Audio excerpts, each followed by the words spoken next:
You ask Tiger to solve. This deals with linear equations with one unknown. The final result is x equals -18. Let's solve it step by step. Group all y terms on the left side of the equation. Subtract 3x from both sides. Group like terms. Simplify the arithmetic.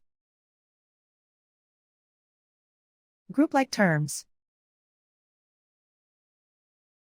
Simplify the arithmetic.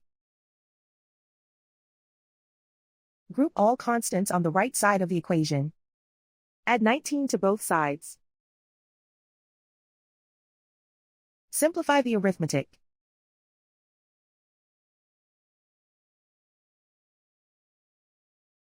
Isolate the y. Divide both sides by -2. Cancel out the negatives. Simplify the fraction. Move the negative sign from the denominator to the numerator.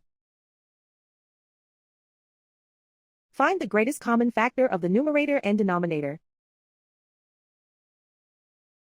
Factor out and cancel the greatest common factor.